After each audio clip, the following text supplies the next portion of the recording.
Bonjour à tous. C'est vraiment superbe de voir cette foule-là, sous ce chapiteau ce matin. Et surtout quand on sait qu'on va repartir tous et toutes dans nos lieux de travail, de vacances. Certains, dès lundi matin, auront rembauché, auront retrouvé le travail. Et donc, il est bon encore et encore de louer le Seigneur. Et puis de faire le plein, surtout, de bonnes nouvelles. Parce que je crois vraiment que ce monde a besoin de bonnes nouvelles. Alors moi, je ne suis pas un théologien, je ne vais pas vous faire une approche biblique, une exégèse, parce que ce n'est pas mon job et que je ne saurais pas le faire.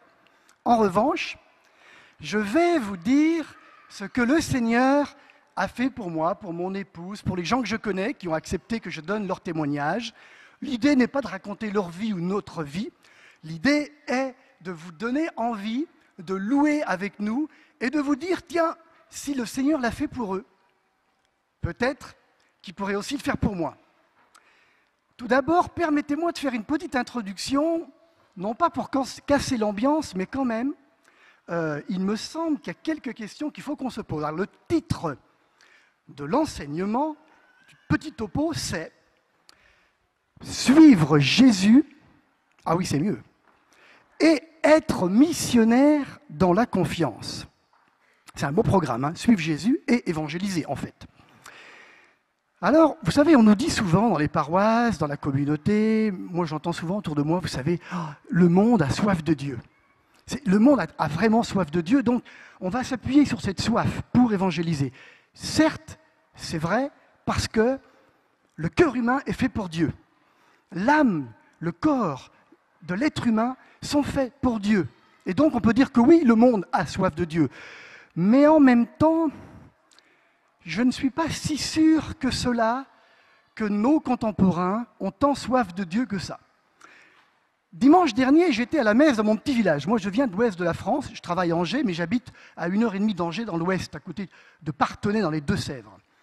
Et j'étais à la messe de mon petit village. Ça rassemble 20 paroisses. Il y avait 15 personnes, la moyenne d'âge était de 70 ans. À 200 mètres de l'église, je descendais pour aller acheter du pain. Là, il y avait un rassemblement de marcheurs et des gens en vélo. Et je ne vous mens pas, il y avait au moins 350 personnes. C'était très jeune, très dynamique, très sympa. Et j'étais quand même étonné parce que la plupart de ces gens sont des chrétiens ou d'origine chrétienne. En tout cas, la génération juste avant, les parents, souvent dans la tranche de 45-50, sont des chrétiens. Mais aucun n'était à la messe. Vous voyez, souvent je me rappelle la parole de Luc au chapitre 18, lorsque Jésus nous dit « Le Fils de l'homme trouvera-t-il la foi sur terre lorsqu'il reviendra ?» On peut se dire « Mais attends, regarde, à Paray-le-Monial, là on est des milliers sous le chapiteau, et puis derrière cette session, il y en a je ne sais pas combien d'autres qui arrivent. Franchement, tu vois bien que ça marche super bien. » Ok. En 2011, 65% des Français disaient qu'ils croient en Dieu. Croire en Dieu. Plutôt catholique. J'ai regardé hier sur Google les statistiques et j'ai comparé les différentes sources. On est descendu à au-dessous 50% en France et moins de 3% de pratiquants. Ça fait à peu près 3 millions de Français qui pratiquent régulièrement sur la population globale de la France.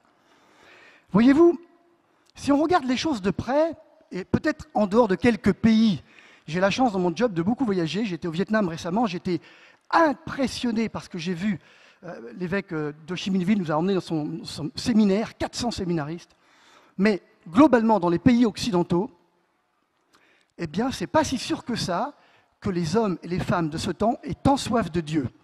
Je dirais même qu'à les regarder de près, les gens semblent vivre très bien sans Dieu. Alors vous allez me dire, oh là, il plombe quand même l'ambiance de tout à l'heure. Hein.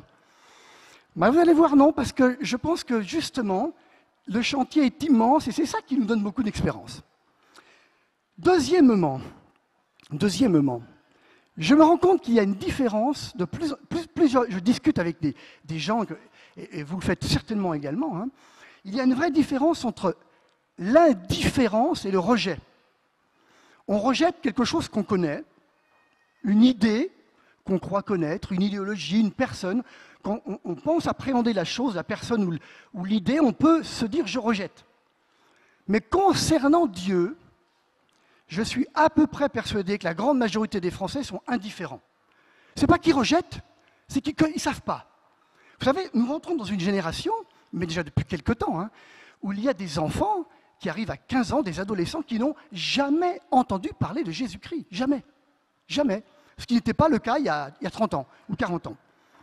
Vous imaginez que même dans le monde rural, moi je suis paysan, hein, mon père était agriculteur, nous sommes sur l'exploitation agricole, je travaille à la Cato, mais j'ai aussi une exploitation agricole. Nous y sommes depuis 1600, vous imaginez? Eh bien, dans le monde paysan, moi je suis entouré de voisins agriculteurs, des gens adorables, très bons techniquement, bien formés en toutes sortes de choses. Récemment, j'étais sur le tracteur avec un voisin, il fauchait 10 hectares à l'heure, il touchait même plus le volant de son tracteur parce que le GPS avait repéré le champ. Un truc de fou, il avait 400 000 € de matériel sous le siège, mais pratique plus. Même dans le monde paysan, vous savez que la grande majorité des saints qui sont autour de cette tente et qui sont dans nos calendriers que nous célébrons sont d'origine paysanne. Et aujourd'hui, même le monde paysan ne croit plus ou ne pratique plus. Alors, moi, ça ne me décourage pas une seconde. Hein. La question qui pourrait nous être posée est la suivante. Comment allons-nous évangéliser et qu'est-ce qu'on va faire? Parce que l'idée, c'est comment est-ce qu'on va toucher nos frères et sœurs, nos collègues de travail, notre famille, comment est-ce qu'on va les attirer au Christ? Quelle va être la méthode? Il y en a plusieurs. Mais tout de même, j'aimerais ce matin vous amener sur un chemin particulier. D'ailleurs, qui fait assez écho à ce qu'a dit Étienne Villemain hier. Deuxième chose, concernant ce qu'il y a au cœur de l'homme, donc la différence entre l'indifférence et le rejet. La deuxième chose, c'est que les hommes ont soif d'amour. Nous avons soif d'amour, c'est-à-dire, nous avons besoin d'aimer et d'être aimés. Tout le monde est d'accord là-dessus. Les psychologues, les éducateurs, les parents, les athées comme les croyants, on sait tous que si on n'aime pas, et si on n'est pas aimé, nous ne pouvons pas vivre. Et ça, pour nous tous ici, autour sous ce chapiteau, c'est une excellente nouvelle. Ce n'est pas nouveau du tout ce que je vous dis, mais c'est une excellente nouvelle parce que l'homme est fait pour l'amour. Et notre mission, ça va être de chercher les moyens les plus adaptés pour permettre aux hommes et aux femmes de ce temps d'ouvrir leur cœur à cet amour. Et nous avons un nom. L'amour, c'est Dieu. C'est Jésus, Trinité, Père, Fils et Saint-Esprit, qui a un visage, le Christ. Et ça va nous ouvrir des portes. On va y arriver très vite. Alors, vous savez, quand on sort de l'église, je ne sais pas si vous avez fait cette expérience, mais je trouve toujours très marrant quand on regarde dans les petites communes rurales. Je ne suis pas en ville, hein. Moi j'ai habité 7 ans à Paris, mais je n'ai pas eu assez d'expérience pour me faire un retour. Mais dans les communes rurales, vous savez, la liturgie est bien codifiée, c'est bien, mais tout le monde est un petit peu serré, et puis on marche un peu comme ça sur la pointe des pieds quand on va vers l'hôtel, et puis on revient un petit peu comme ça. Tout est génial, mais au fond, quand on sort de là, on se dit, purée, c'était un enterrement ou c'était une cérémonie liturgique? On ne sait pas toujours. Et vous vous rappelez, il y a un athée en France qui avait dit un jour dans les médias, je ne sais pas si vous vous rappelez de ça, il avait dit « Je croirai en votre Dieu, vous les chrétiens, quand je vous verrai sortir de vos églises avec une tête de ressuscité. » Je la relis parce que vous le trouvez sur Internet, c'est très facile. « Je croirai dans votre Dieu, vous les chrétiens, quand je vous verrai sortir de vos églises avec des têtes de ressuscité. » Et ça fait écho à l'homélie du père Di Falco, Monseigneur Di Falco, de la nuit pascale. Je vous le lis, les quelques phrases qui sont extraites de son homélie. Et c'est exactement ce qu'il dit. Hein. Écoutez bien. « Dès lors, sortons de nos tombeaux, quittons le cimetière de nos peurs en face de l'avenir, quittons le cimetière de nos morosités, de nos pessimismes. La vie est en avant de nous. Quittons le cimetière de nos désespoirs. Quittons nos habits de deuil, le Christ est dans la gloire. Quittons nos têtes de croque-mort. Nous sommes les témoins de tous ces bourgeons qui éclatent en ce printemps. Enfin, quittons nos têtes de fossoyeurs ayons une tête de ressuscité. Et ça m'interpelle beaucoup. Puisque maintenant, moi, la question que je vais me poser, c'est comment je peux avoir une tête de ressuscité? Comment ma vie peut témoigner du Christ ressuscité? Étienne Villemain, hier, j'ai beaucoup aimé ce qu'il a dit, Étienne, a dit une phrase très forte. Il a dit, nous devons changer de vie. Permettez-moi de faire une petite discrétion vers les paroisses. Je reviens vers les paroisses. Pourquoi? Parce que les paroisses, finalement, et quand même, ça reste une porte essentielle pour comprendre le christianisme, développer notre foi au Christ et grandir dans les vertus théologales. Et même quand on n'est pas chrétien, ou on a oublié un peu l'Église, la première chose vers laquelle on se tourne souvent lorsqu'on veut revenir, c'est vers une église. Et généralement, et à 99% des chances, une église elle est gérée par une paroisse. Je voudrais quand même poser quelques questions à nous tous qui sommes engagés dans nos paroisses. Récemment, j'ai un ami qui me disait, tu sais, l'animateur de chant de notre paroisse, ça fait 40 ans qu'il fait le travail. Il est super bon, hein, il a fait le conservatoire, il joue très bien du piano, il bat la mesure de manière magnifique, mais alors on ne peut rien faire sans passer par lui, rien. C'est lui qui décide des chants, c'est lui qui décide de la liturgie, et si on apporte quelque chose d'autre, il bloque. Et alors cet ami me rajoutait, comme il vieillit un peu, il est en train de nous installer sa fille pour le remplacer. Alors, et c'est vrai, hein, elle commence à battre la mesure, elle est toujours là. Et alors, il me disait, tu comprends, enfin, je vous dis tel qu'il me l'a dit, hein, on s'est tapé le père pendant 40 ans, et on risque d'avoir la fille pendant les 40 autres années.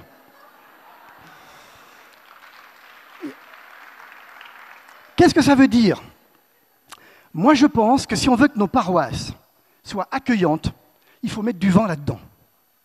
Non mais, frères et sœurs, l'objectif de l'animateur de chant, quand bien même il aurait toutes les compétences de la planète, c'est de faire prier les gens. Mais à un moment donné, si nos services, nous nous les approprions, la liturgie, c'est moi. Eh bien, nous ne servons plus le Christ. Nous ne servons plus le Christ. Il y a une autre paroisse, c'est une autre personne qui me racontait ça récemment, parce qu'avant de faire des petits topos, j'envoie des coups de téléphone à des amis pour qu'ils me donnent des idées. Alors lui, il me disait, tu comprends, chez nous, c'est le sacristain. Alors c'est un gros monsieur avec une moustache, il est gentil, il fait très bien son boulot, mais alors, il est tout le temps autour de l'autel au moment de la consécration, et depuis 25 ans. Que tu lèves la tête à droite, à gauche ou en face, tu ne vois pas le prêtre, tu vois le gros monsieur à la moustache. Et il me disait, c'est insupportable, il n'y a personne qui ose lui dire. Alors, tout ça, ça va dans quel sens? Il faut que nous ayons l'humilité de nous dire ceci. Nous sommes en service.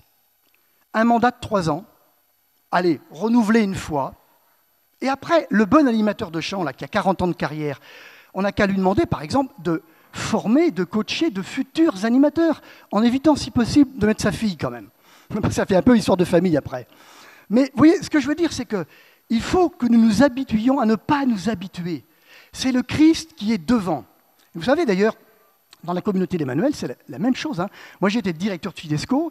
J'ai quitté en 2011 la direction de Fidesco. Et ben, depuis, on est en 2017, il y a déjà eu 3 directeurs. Il y a un turnover qui est normal. Je trouve ça très beau. Alors qu'il y avait des gens qui m'ont remplacé qui étaient hyper compétents, même bien plus compétents que moi. Et ça tourne. Et c'est normal. Pourquoi? Parce qu'on répond à un appel. Et c'est le Christ qui est devant. C'est pas Monsieur Machin qui est l'animateur de chant depuis 40 ans et maintenant il nous met sa fille en place parce qu'il faut bien assurer la descendance. Je vous invite, chers frères et sœurs, si jamais vous êtes dans ce cas-là, à discuter avec vos curés, non pas pour être mis sur la touche, mais pour rebondir sur un autre service. Pour que quoi? Pour que les gens, quand ils arrivent dans nos paroisses, pour la première fois, ils sentent que c'est possible de venir, mais que tout n'est pas verrouillé. Première petite indication. Regardez quand Benoît XVI a quitté son mandat de pape. Moi, ça m'a beaucoup touché, parce qu'au fond, il était fatigué, c'est vrai, mais il aurait pu durer. Ça a touché plein de gens que Benoît XVI décide d'arrêter et de lancer une nouvelle élection avec les cardinaux, parce qu'il sentait que ce n'était plus le moment pour lui de continuer. C'était un acte profond d'humilité qui a touché le monde entier, figurez-vous. Et Quand on regarde un peu la chronologie des 3 derniers papes, moi je trouve ça extraordinaire, et on voit bien l'œuvre de l'Esprit Saint. Jean-Paul II, ça a été le pape de l'espérance. Rappelez-vous son discours sur la place Saint-Pierre, le 22 octobre 78, qu'est-ce qu'il a dit? N'ayez pas peur. N'ayez pas peur. Benoît XVI, il nous a bouleversé. Moi, c'était le pape de mon adolescence. On ne va pas discuter de Jean-Paul II parce que c'était un pape extraordinaire. Benoît XVI a été le pape de l'approfondissement de la foi. C'est un théologien. Il nous a dit, c'est bien les GMJ avec 2 millions de jeunes, maintenant il faut approfondir. Et il nous a appris, poussé à aller en profondeur dans les fondamentaux de notre foi. Quant au pape François, c'est le pape de la miséricorde. C'est le pape de la miséricorde. Il vient toucher nos vies, il vient parler des périphéries de la vie. Il ne juge pas. Regardez, je prends un petit exemple, ce qu'il a dit sur les homosexuels lorsqu'il revenait des Journées mondiales de la jeunesse de Rio de Janeiro en juillet 2013. Il a dit, je vous lis, vous le trouverez facilement sur Google, hein, il a dit, si une personne est gay et cherche le Seigneur et fait preuve de bonne volonté, qui suis-je moi pour la juger? Qui suis-je moi pour la juger? Eh bien, figurez-vous que dans la même année, en 2013, en décembre 2013, vous connaissez le Time Magazine, hein, voici ce que disait la directrice du Time Magazine, hein, elle s'appelle Nancy Gibbs. Il est rare qu'un nouvel acteur de la scène mondiale suscite autant d'attention si rapidement, que ce soit parmi les jeunes ou les plus âgés, parmi les croyants ou les sceptiques. Et pourquoi, figurez-vous? Parce qu'il ne juge pas. Parce que le Saint-Père, et lui, il apporte son charisme, et c'était le bon moment, vous voyez, le bon moment, dans ce monde un peu fou, il nous apporte cette dynamique d'aimer, coûte que coûte, le monde et les citoyens de ce monde, sans juger. Si Benoît XVI s'était accroché à son poste, on n'aurait peut-être pas eu François. Voyez. Et ça, moi, je trouve que c'est extraordinaire de laisser l'Esprit Saint. Regardez ce que disait Étienne Villemain hier. Moi, j'ai trouvé ça très beau. Étienne, il disait, mais c'est pas normal qu'il y ait des pauvres à la porte de nos églises. Ben oui, mais il faut qu'ils aient encore envie de rentrer. Si on allait les chercher et qu'on s'organisait pour eux, nos églises refleuriraient. Il a utilisé une expression que j'ai notée, les choses reprendraient leur juste place. Leur juste place. Voyez-vous, les frères, c'est là l'enjeu de l'évangélisation du XXIe siècle. C'est la cohérence dans nos vies.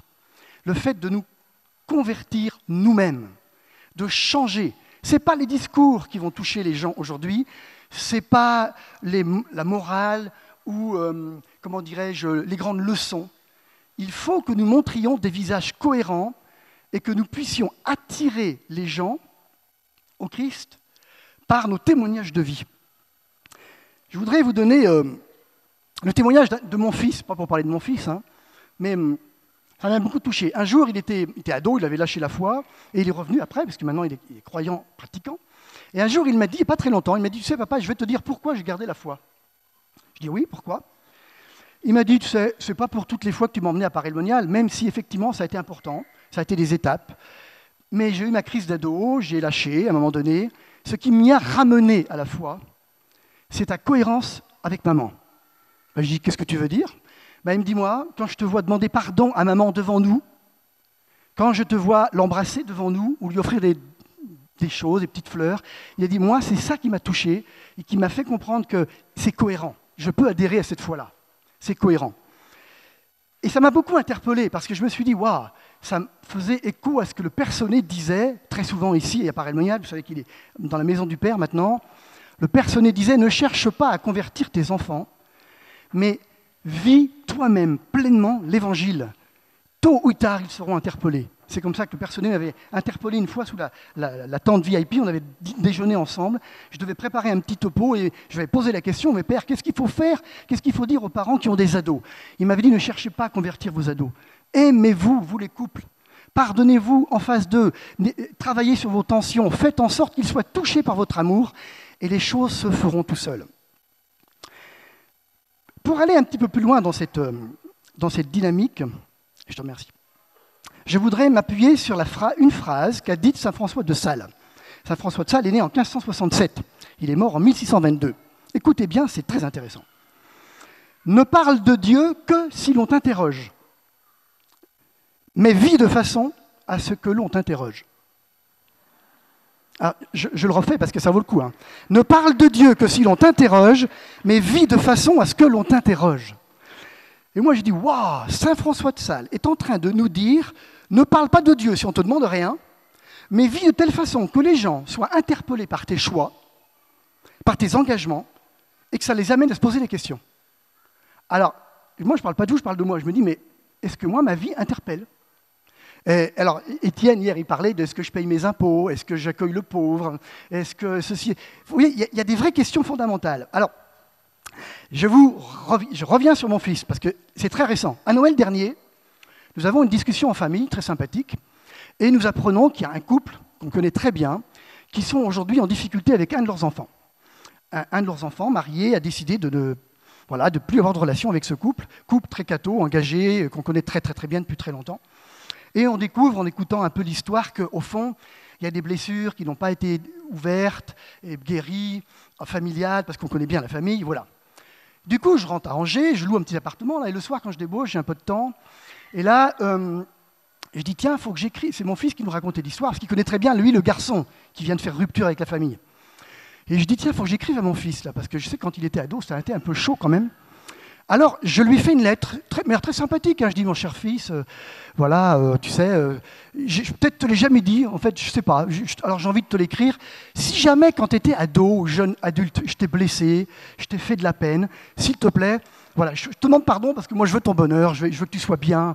J'ai envie de te le dire. Si jamais je te l'ai jamais dit, ben voilà, je te le dis. Puis moi, j'envoie ça sous forme de mail, parce que maintenant, j'envoie des mails. Hein. Et... c'était vraiment un cœur de père, j'ai 55 ans, zut, quoi, je m'ouvre à lui, quoi. Ah, la vache. Ah, il m'a répondu, hein. Je partais en maisonnée. Je me rappelle encore, je lis le mail sur mon iPhone, je partais en maisonnée, je dis... Ah, ben justement, papa, puisque tu m'en parles. Et alors, pendant 3 pages, il me raconte tout ce qu'il me reproche. Et à la fin, il me dit, de toute façon, ouais... Alors, je le passe à sa mère, Anne, ma femme, me dit, mais écoute, c'est incroyable. Et elle dit, mon fils, mais tu viens lui envoyer un coup de couteau à ton père, il a ouvert son cœur. Et mon fils répond un deuxième mail en disant, eh ben non seulement, j'insiste, mais j'en rajoute. Et il fait un deuxième mail expliquant un certain nombre de trucs. J'avoue que ça m'a fait un peu drôle.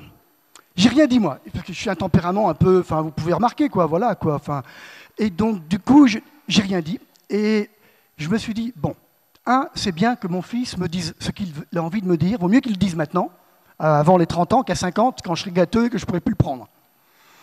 Deuxièmement, ça va lui faire du bien à lui. Mais troisièmement, il y a quelque chose qui m'interpelle quand même, parce qu'il a quand même dit des choses, il a mis des faits. C'est très factuel, hein, ce n'était pas un baratin. Et puis on s'est retrouvés un petit peu après décembre, et on a discuté. Longuement. Parce que dans le mail, je lui avais dit, tu sais, je t'aime et je te demande pardon, blablabla, le discours d'un bon père attentif, mais sincère. Hein, bon. Et Vianney, il me dit, tu sais, papa, que tu nous aimes, mais je le sais. Que tu nous demandes pardon, mais tu l'as fait 1000 fois. C'est pas ça qui me touche. Ce qui me touche, c'est que tu changes. Ce qui me touche, c'est que tu changes. Quand tu avais 30 ans et qu'on parlait de politique, ça, il y a 3 religions qui fâchent dans les familles. La politique, l'argent et la religion. Quand tu parles de politique, d'argent ou de religion, tu étais tellement passionné qu'on ne pouvait pas en placer une. Et de toute façon, on ne t'écoutait pas nos points de vue. Ben, je vois que maintenant que tu as pris un peu de bouteille, tu changes, tu es capable de nous écouter davantage. Et c'est ça qui me touche. Ce n'est pas tous les baratins que tu me feras. Et figurez-vous que ça m'a beaucoup touché, parce que hier, Étienne, il a dit, il faut que je change de vie. C'est ça qui touche nos enfants, vous voyez. J'ai envie d'élargir un peu. Vous, les belles-mères, si vous avez des problèmes avec votre bru ou votre gendre, arrêtez de lui casser les pieds et écoutez, aimez et montrez que vous changez sur les points que vous pensez qu'il vous les agacer. Changez. Mais dans l'autre sens, c'est valable, hein, évidemment. Il faut essayer de changer pour montrer à notre entourage que notre foi est un moteur de conversion et de changement humain, que nous devenons des meilleures personnes. Donc, la question c'est, comment est-ce que je vais vivre avec Jésus de plus en plus dans ma vie afin que les personnes de mon entourage soient interpellées? Première des choses, chers frères et sœurs, il faut faire une expérience du Christ. Alors, l'expérience du Christ, elle est communautaire, mais elle est aussi personnel. Regardez ce qu'ont vécu les apôtres. Je vais vous proposer un petit tour d'un séminaire, un team building. Jésus emmène ses apôtres en team building. Ça se passe après le discours sur la montagne. Dans les 2 jours, en tout cas dans les 3 pages de la Bible qui relatent tous ces faits, il y a très peu de temps. En quelques jours, les disciples qui suivent Jésus ont assisté à la guérison d'un lépreux, la guérison du serviteur du centurion qui était paralysé, la guérison de la belle-mère de Pierre qui avait de la fièvre, l'intervention de Jésus sur la tempête, parce que les vents et les vagues se sont calmés, l'expulsion des démons qui habitaient 2 hommes, un paralysé qui est guéri et qui repart avec sa civière sous le bras, la fille de Jairus qui ressuscite des morts, ça c'est quand même pas mal, la guérison d'une femme qui avait des hémorragies depuis 12 ans, 2 aveugles retrouvent la vue et un homme possédé par un démon retrouve la parole. Ça en 2 jours de team building. Mais moi je ne connais pas beaucoup de patrons qui peuvent en montrer autant. Alors, Jésus va leur dire, dans Matthieu chapitre 9, ça démarre à Matthieu autour de 7, 8, 9. Priez pour que le maître de la moisson envoie des ouvriers dans ses champs, car la moisson est grande et les ouvriers peu nombreux. Parce que vous connaissez la suite. Jésus va leur demander d'en faire autant. La pédagogie de Jésus, c'est « Regardez, je vous aime, je suis le Fils de Dieu, mais maintenant je vous donne le même pouvoir. » D'ailleurs, Jésus va plus tard leur dire « Vous aussi, allez et recevez, expulsez des démons. » Alors, la question qui vous est posée, qui nous est posée, c'est « Qu'est-ce que je vais bien pouvoir raconter à mon entourage sur ce que le Christ a fait pour moi ?» En d'autres termes, je ne sais pas si vous avez déjà fait des team building avec votre patron, ou si vous êtes patron, si vous avez emmené vos équipes en team building. J'étais encore récemment en team building avec mon équipe. Si je vous posais ce soir, chers frères et sœurs, ce matin, cette question suivante. Si vous deviez faire un rapport de mission de votre vie avec le Christ, que pourriez-vous écrire sur ce rapport de mission? Pourriez-vous écrire 1 page? Écririez-vous 2 pages? 3 pages? Un livre entier? Si l'un de vos amis ou un de vos enfants vous demandait « Dis-moi, qu'est-ce que Dieu a fait pour toi ?» S'il vous plaît, ne répondez pas le truc évasif du genre « Tu sais, il m'a donné la vie, il m'a sauvé de la mort et du péché. » C'est vrai, hein, mais j'ai envie de dire blablabla. C'est vrai, c'est l'essentiel, évidemment, mais c'est pas ça qu'attendent les gens. Hein. La question, c'est « Que peux-tu me dire sur ce que Dieu a fait pour toi personnellement ?» Comment peux-tu rendre compte de la présence de Dieu dans ta vie? Mais essayez en famille. Hein. Qu'est-ce que je pourrais dire à mon épouse que Dieu a vraiment fait dans ma vie, en dehors de t'avoir rencontré?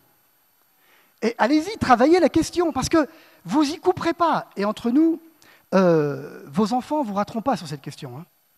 Il faut que vous puissiez le dire. Voilà l'enjeu. Faire une expérience réelle du Christ pour que nous puissions en témoigner. Ça rejoint saint François de Sales. Pas la peine de faire de baratin, mais vis de telle sorte que les gens soient interpellés. Je vous propose une petite réflexion sur les vertus théologales, parce que quel va être le socle sur lequel nous allons développer notre vie chrétienne? Moi, je pense qu'il faut qu'on développe notre enracinement dans les vertus théologales. Le père Tardif disait ici à Paris-Monial, il est décédé il y a bien longtemps, en voie de canonisation lui aussi. Père Tardif était un prêtre missionnaire canadien qui était missionnaire en République dominicaine. Il disait « L'objectif de la vie chrétienne, c'est de grandir dans les vertus théologales. » Alors, si vous voulez, je vais vous parler des 3 vertus théologales et je vais les émailler de quelques témoignages. La première vertu, c'est la foi. Les vertus théologales se réfèrent directement à Dieu, nous dit le catéchisme de l'Église catholique. Elles disposent les chrétiens à vivre en relation avec la Sainte Trinité. Donc autant dire que ce n'est quand même pas un gadget. Les vertus théologales disposent les chrétiens à vivre en relation avec la Sainte Trinité. Elles sont infusées par Dieu dans l'âme des fidèles pour les rendre capables d'agir comme ses enfants. Elles sont le gage de la présence et de l'action du Saint-Esprit dans l'être humain. Ça, c'est quand même magnifique. Elles sont au nombre de 3. 1 Corinthiens au chapitre 13, la foi, l'espérance et la charité. La foi. La foi est la vertu théologale par laquelle nous croyons. Nous la confessons et nous nous engageons à vivre de la foi dans toutes les composantes de notre vie. Et pour grandir dans la foi, il faut faire des actes de foi. Alors je voudrais vous raconter un petit témoignage qui nous a beaucoup touchés, ma femme et moi-même. Après avoir été 7 ans à la direction de Fidesco, le modérateur de la communauté de l'Emmanuel nous demande de partir aux États-Unis pendant 3 ans pour prendre la direction d'un projet là-bas, en vue de le rendre à les partenaires locaux. Et il m'invite chez lui, il habite à Bordeaux, pour en discuter. J'y vais, je discute pas mal de temps avec lui, mais je voyais le truc impossible, parce que j'ai oublié de vous dire, mais mon épouse gère un village vacances qui s'appelle la ferme Saint-Michel. Nous avons une exploitation agricole, et puis j'avais mon travail à Fidesco, et puis on a 4 enfants, on a aussi un fils malade, parce qu'il est dialysé. Donc voilà, donc c'est comme compliqué. C'était fou, en fait, de dire, oui, on part 3 ans aux États-Unis, c'est complètement fou. Alors moi, j'ai dit, écoute Seigneur, tu nous as appris dans la communauté à poser des actes de foi. Eh bien voilà, j'ai repris le TGV pour aller à Paris, rejoindre mon bureau. Et j'ai dit au Seigneur ceci, écoute, Seigneur, si tu veux qu'on parte aux États-Unis, là, moi, j'ai vraiment besoin. Alors, j'ai fait le discernement naturel, c'est non. Le discernement doctrinal, aller dans le monde entier, porter la bonne nouvelle, oui, d'accord. Le discernement charismatique, c'est-à-dire, Seigneur Esprit Saint, dis-moi maintenant, ça serait sympa que tu me le donnes, parce qu'autrement, je ne vois pas comment on va le faire. Alors voilà ce que je te propose, Seigneur. Je suis dans le TGV. Quand je vais arriver à Montparnasse tout à l'heure, entre la descente du TGV et la bouche de métro qui va me mener au bureau de Fidesco, il y a à peu près 300 mètres à marcher, plus quelques escalators mécaniques ou sans mécanique d'ailleurs. Ça serait bien que je tombe sur quelqu'un que je connais très bien. Mais alors très bien, hein, parce qu'il y a 10 000 personnes dans la gare Montparnasse, je sais qu'il y a en termes de probabilité aucune chance, mais voilà, ça serait bien que je tombe sur quelqu'un que je connais très bien. Et puis si possible, qu'il soit en relation avec la mission, c'est-à-dire la mission des États-Unis, là où on veut m'envoyer. Bon, j'arrive à Montparnasse, je prends ma valise, puis je dis, Seigneur, voilà, grosso modo, tu as 5 minutes, quoi. Alors, je marche avec ma valise, et je dis, Seigneur, voilà, j'approche des escalators, donc là, franchement, il reste 3 minutes. Et je descends le premier escalator, et là, je tombe sur un frère qui me dit, tiens, salut Jean. Je me retourne, je le remercie encore, ce frère, il ne se rend pas compte qu'il a été utilisé grâce à sa disponibilité personnelle par le Seigneur. Je le connais bien, il est venu en vacances quelques fois à la ferme Saint-Michel, une fois ou deux, je ne sais plus, peu importe, c'est un ami que je connais depuis 20 ans, je le salue, il me dit qu'il avait un rendez-vous de travail, il repartait chez lui, et paf, c'est terminé. Ça dure 35 secondes. Je dis, Seigneur, ouais, c'est pas mal, mais il manque un truc. Il n'a rien à voir avec la mission des États-Unis. Il m'en faut plus.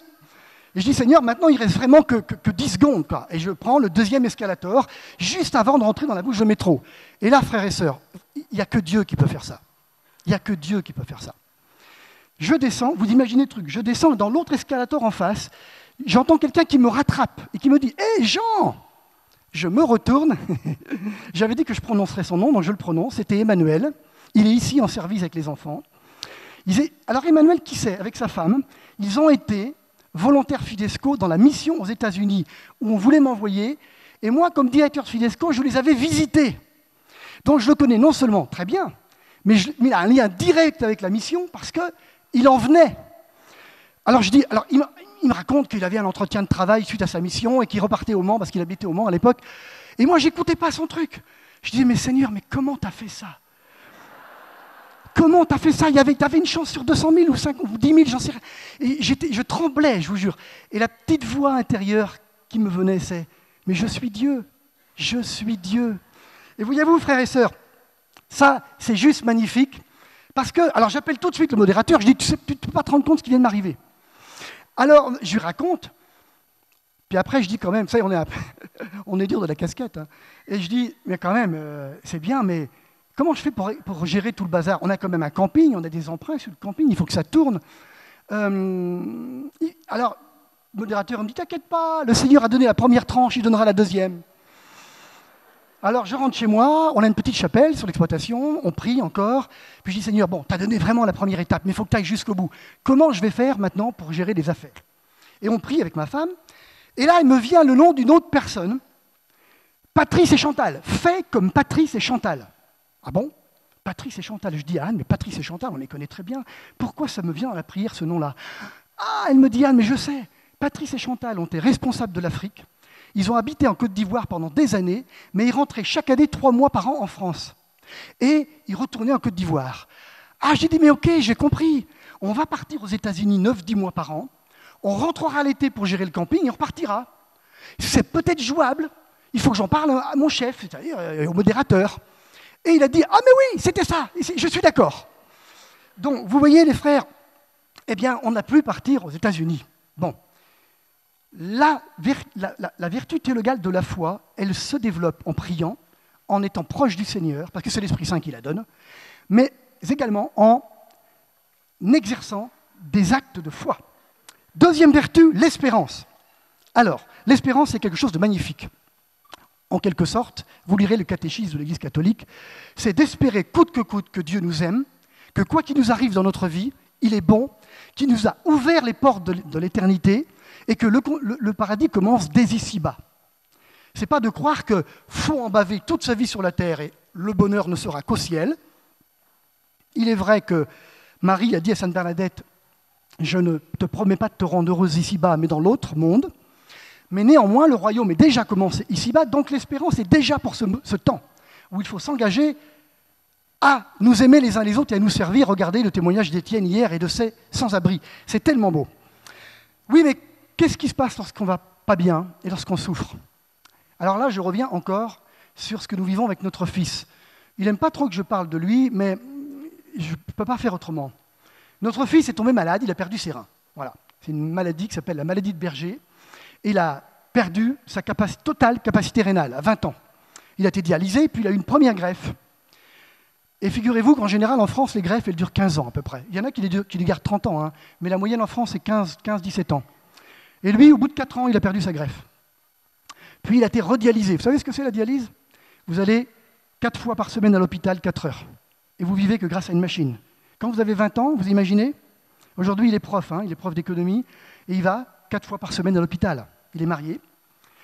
Et il a été greffé une deuxième fois il y a 2 ans.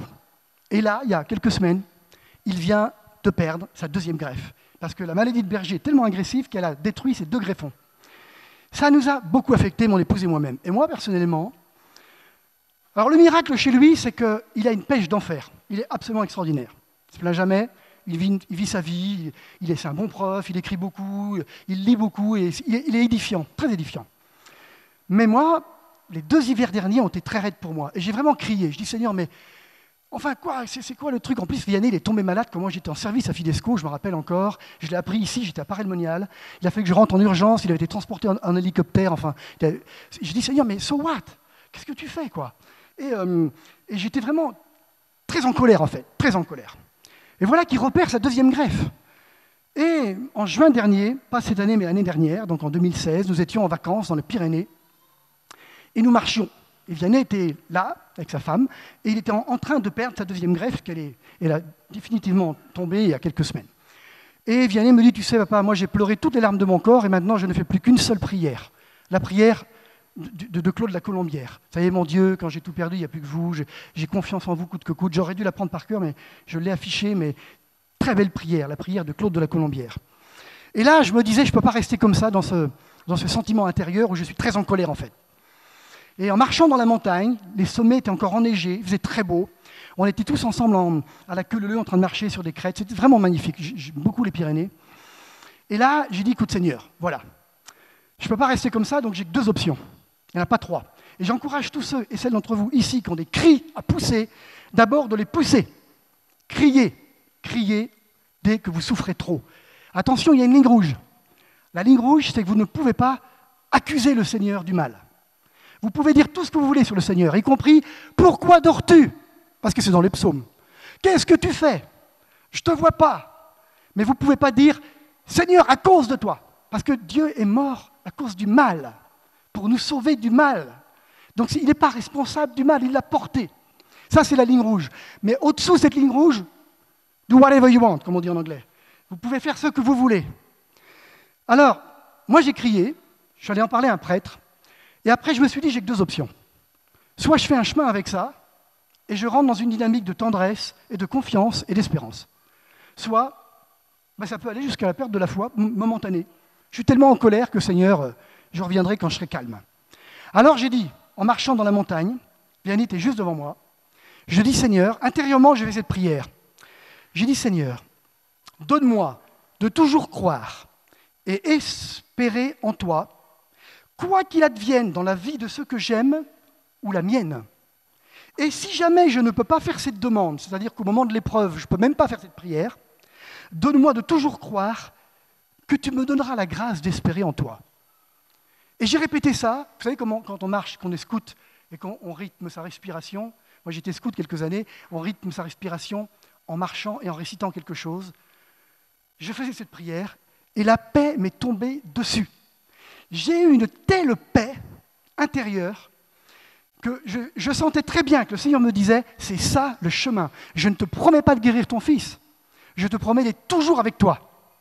Demande la guérison, battez-vous médicalement, mais je te promets une chose, c'est de ne jamais te lâcher si tu rentres dans cette dynamique de l'espérance et si tu demandes à l'Esprit Saint l'espérance. Et ça a changé complètement mon approche de la souffrance de mon fils. J'ai qu'un fils, 3 filles à côté, et je ne supportais pas de le voir souffrir comme ça. Aujourd'hui, on s'est vraiment apaisé, il fait un beau chemin, il est courageux, et nous aussi. Donc, espérez toujours. Autre témoignage sur l'espérance. Je venais de terminer mes 10 ans de travail à Fidesco. Et il fallait que je rebondisse, 54 ans, enfin à l'époque j'en avais que 53, il faut maintenant que je... 10 minutes, merci mon frère. Il fallait vraiment que je trouve une solution pour trouver un nouveau travail. En 2013, nous rentrons en France, juste pour l'été, comme je vous l'expliquais, et nous repartions ensuite, puisque la mission aux États-Unis s'est terminée en juin 2014. Ma femme est partie à l'hôpital de Nantes avec ma dernière fille Marie, parce qu'elle avait un problème de santé, il fallait qu'elle fasse une scintigraphie. Pendant que Marie faisait sa scintigraphie à l'hôpital de Nantes, hôpital public, Anne est allée à la chapelle de l'hôpital pour prier pour mon devenir. Ma femme a un truc extraordinaire, c'est qu'elle a une telle espérance, une telle foi, que j'ai l'impression parfois qu'il n'y a rien qui l'ébranle. Et pourtant, je sais qu'elle souffre parfois souvent de voir les enfants souffrir.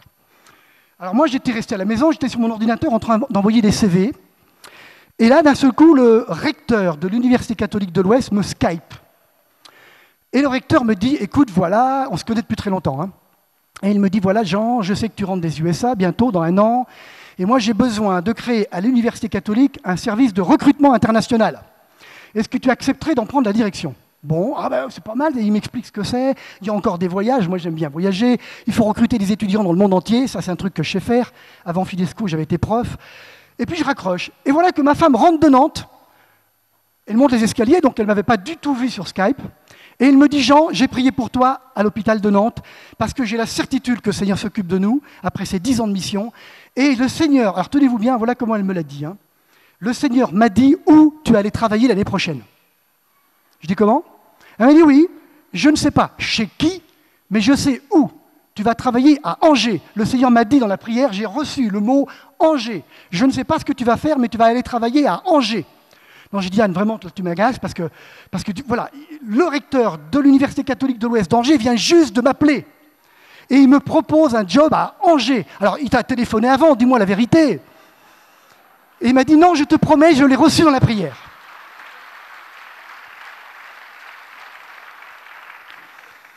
Alors, il a fait un acte de foi. Dernière vertu théologale, c'est la charité. Frères et sœurs, on ne peut rien faire sans la charité. Rien. Il faut que nous apprenions à nous aimer les uns les autres, et surtout quand ça grince un peu, dans nos familles, dans nos couples, avec nos enfants, avec nos beaux-parents, etc., etc. C'est un vrai travail. Vous lirez tous les textes dans Jean chapitre 15, Jean chapitre 13, où Jésus manifeste l'amour et où nous demande de nous aimer les uns les autres. Vous lirez tout ce que saint Paul a écrit sur la charité. Elle prend patience, elle rend service, elle ne jalouse pas, elle ne plastronne pas, elle ne s'enfle pas d'orgueil. Vous lirez tout ça, 1 Corinthiens chapitre 13, versets 4 et 7. Mais je voudrais ce matin vous donner un autre témoignage. La charité, pour moi, voyez-vous, elle ne peut pas être vécue si on n'enclenche pas des démarches de pardon. c'est très lié. La charité et le pardon sont très liés. On ne peut pas aimer pleinement si on ne pardonne pas tout le temps. Des petits pardons quotidiens que vous pouvez avoir au boulot, au travail ou même dans votre vie de couple ou de célibataire, mais des plus grands pardons aussi. Je me permets de vous donner ce témoignage ce matin avec beaucoup d'humilité et de prudence. Mais j'ai vraiment prié pour savoir si je devais vous le donner, mais je vais vous le donner. Mais je ne donnerai que des généralités, ça restera très, très général, mais quand même, c'est très important. Il y a quelque temps, j'étais en conflit avec un frère de communauté, un conflit très, très dur. On s'aime beaucoup, tous les deux. On a travaillé 10 ans ensemble, mais nous avons été en conflit. En conflit sérieux, sur des modes de fonctionnement, sur des décisions prises. Je ne vous dis absolument pas qui a raison, qui a tort. D'ailleurs, c'est souvent les deux, mon commandant. La question n'est pas là. La question, c'est que nous étions en conflit et que nous ne nous parlions plus. Nous n'arrivions plus à nous écouter. Et d'ailleurs, nous avons pris de la distance l'un par rapport à l'autre, puisque pendant pas mal de temps, nous nous sommes envoyés ni mail, ni coup de téléphone, ni texto, ce que nous faisions régulièrement pendant les 10 années passées. Cette situation me faisait beaucoup souffrir, ainsi que lui. Il souffrait beaucoup de cette situation. Mais il fallait d'abord laisser un peu de temps pour que les cœurs s'apaisent. Et un jour, dans ma prière personnelle, j'ai senti que le Seigneur me demandait avec urgence de mettre un terme à ce conflit. Et je sentais que le Seigneur me disait « Jean, tu n'attends plus. Tu n'attends plus. C'est maintenant. » Oui, mais moi, je suis émotif, voilà, et puis mince, quoi. Et puis lui disait sûrement la même chose. Alors j'ai demandé à un frère de la communauté, comme une tierce personne, je lui ai dit, écoute, cher frère, je t'aime beaucoup, est-ce que tu pourrais organiser cette rencontre? Parce que moi, j'ai peur et pense que peut-être lui aussi, il craint. Et puis l'objectif n'est pas de nous vider notre sac, parce qu'on l'a déjà plus ou moins fait, l'objectif c'est de nous réconcilier, de dire devant le Seigneur que nous voulons resservir ensemble dans la charité. Alors, ce frère a accepté d'organiser cette rencontre dans un coin en France, quelque part, dans un lieu de pèlerinage d'ailleurs, sous le regard de Marie, et nous nous sommes retrouvés. Et nous nous sommes embrassés, les frères ont prié pour nous, on a reçu un très beau texte qui est quand tu as un fardeau et que tu viens devant l'autel, avant de demander quelque chose au bon Dieu, tu déposes là ton fardeau et tu vas te réconcilier avec ton frère. Ça ne pouvait pas être plus clair. On s'est embrassés, il m'a demandé pardon, je lui ai demandé pardon, mais il restait quelque chose à faire. J'avais dit à un certain nombre de frères et sœurs que nous étions en conflit. Des frères, pas n'importe qui, une poignée de gens intimes qui savaient que nous étions en conflit. Et là, j'ai dit à ces frères qui avaient organisé cette rencontre pour nous, je crois qu'il faut maintenant que je témoigne de cette réconciliation. Ah oui, c'est une bonne idée. Et donc j'ai fait un texte que je leur ai soumis à ces frères qui ont organisé la rencontre et ils m'en ont validé. Ils m'ont dit, ok, très bien, ça c'est très bien. Ils n'ont pas changé un mot. Et j'ai envoyé ce texte un matin à mon bureau, avant d'embaucher, à tous les frères que j'avais notés sur une liste dont je me souvenais, qui avaient entendu de manière assez précise le conflit qui m'opposait à ce frère. Conflit violent, encore une fois, qui a généré des larmes, et vraiment. Et j'ai envoyé ce mot, j'ai reçu d'innombrables mails. Plein de frères étaient très touchés, me disant « Waouh, c'est beau de témoigner d'une réconciliation, qu'est-ce que ça fait du bien !» Et il y a quelque chose qui m'a beaucoup touché, et c'est ça que je voulais vous témoigner ce matin. Moi, j'ai envoyé ce mail sans me rendre compte de rien. C'est-à-dire que j'ai fait valider le texte et je l'ai envoyé en copie cachée à un certain nombre de gens qui avaient entendu, qui étaient au courant de ce conflit. Et c'est tout. Et j'ai eu quelques retours de frères très touchés. Et il y a une sœur de communauté, ancienne sœur de communauté, tout aux origines de la communauté, et qui me dit « Jean, est-ce que tu as vu la date à laquelle tu as envoyé ce mail ?» Je dis « Non, j'ai envoyé ce mail, je ne sais plus quand, la semaine dernière. » Il m'a dit « Regarde la date. » Je reviens en arrière, parce que j'avais gardé ces mails dans un dossier, et j'ai envoyé ce mail, chers frères et sœurs, le 25 mars de cette année, et c'est la date anniversaire de la mort de Pierre Goursat. Et j'en savais rien. Et elle me dit, tu te rends compte, le ciel s'est joint à ton mail. Le ciel est en train de te dire, Hosanna, ces deux frères se sont réconciliés. Et je l'ai fait sans même me rendre compte que c'était le 25 mars. Voilà, je voulais vous dire à travers ça qu'il faut que nos paroisses, que nos vies de famille, que nos associations soient des lieux de réconciliation. Nous ne devrions pas traîner un seul conflit longtemps. Il faut nous réconcilier pour toucher le cœur de nos contemporains. Il me reste 5 minutes ou 2 minutes? 5, 2, 5, très bien. Alors je conclus, chers frères et sœurs. Quelques petits conseils, s'il vous voulez bien, pour croître dans cette capacité que le Seigneur nous donne à grandir dans les vertus théologales et afin de toucher le cœur de nos frères. D'abord, développer une relation avec le Seigneur, intense, communautaire, personnelle. Utiliser les moyens modernes. Moi, quand je vais à la chapelle, j'emmène mon smartphone. Je suis abonné à des trucs comme la Pope Application ou le Laudato. Lisez les textes. Tous les jours, le Saint-Père fait une homélie à la chapelle Sainte-Marthe à Rome, au Vatican. Le soir même, elle est sur l'application. C'est gratuit. Il y a un commentaire derrière. C'est magnifique. Mais grandissez dans une relation personnelle avec le Seigneur. C'est essentiel. Ne restez pas seuls. Étienne l'a dit hier. Faites des rencontres, des retraites. Continuez l'année prochaine et cette année qui vient. C'est essentiel. Formons-nous, c'est très important, pour ajuster notre foi à ce monde, comprendre les enjeux de ce monde. Et engageons-nous. François d'Assise disait ceci, écoutez bien, c'est très beau. Quand nous visitons les malades, quand nous aidons les enfants et que nous donnons de la nourriture aux pauvres, nous sommes déjà en train de prêcher. Quand nous visitons les malades, quand nous aidons les enfants, et que nous donnons de la nourriture aux pauvres, nous sommes en train de prêcher. Eh bien moi, frères et sœurs, je vous encourage, il faudrait qu'il y ait 10 millions de chrétiens qui pratiquent régulièrement, qui font partie des 3%. Vous savez, il ne faut pas beaucoup de levain dans la pâte pour faire lever la pâte. Hein.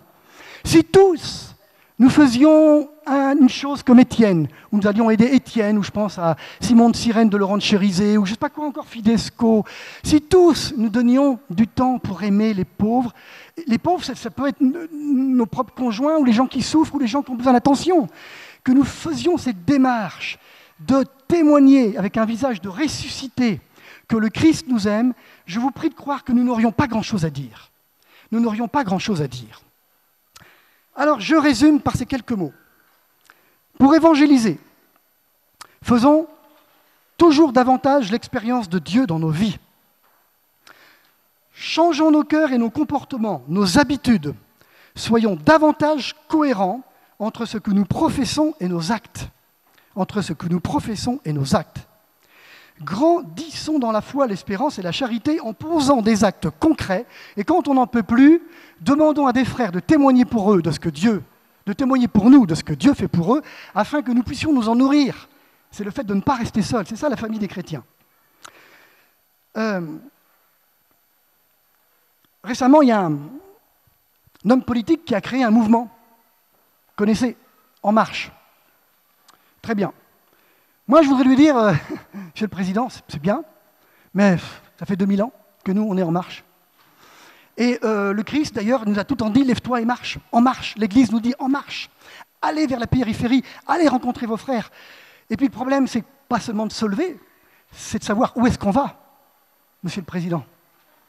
Parce que nous, les chrétiens, on sait où on va. Alors, on n'y va pas toujours très bien, l'histoire l'a montré, mais on sait où on va. Alors vous, chers frères et sœurs, nous, les chrétiens, nous allons nous réapproprier ce slogan. Parce que le slogan « En marche », il est chrétien. Mettons-nous debout. Allons vers le Christ. N'ayons pas peur. C'est lui qui nous attire. Écoutez ce que dit le Saint-Père, et je termine par là, le Saint-Père François. « Jésus doux et humble, tu es le modèle missionnaire. Voilà l'attitude de Jésus, serviteur, doux et humble. Mais aussi l'attitude missionnaire des disciples, annoncer l'Évangile avec douceur et fermeté, sans arrogance ou injonction. Insiste le Saint-Père. Le Saint-Père nous dit, rejetez tout prosélytisme, mais construisez vos missions sur l'attraction au Christ.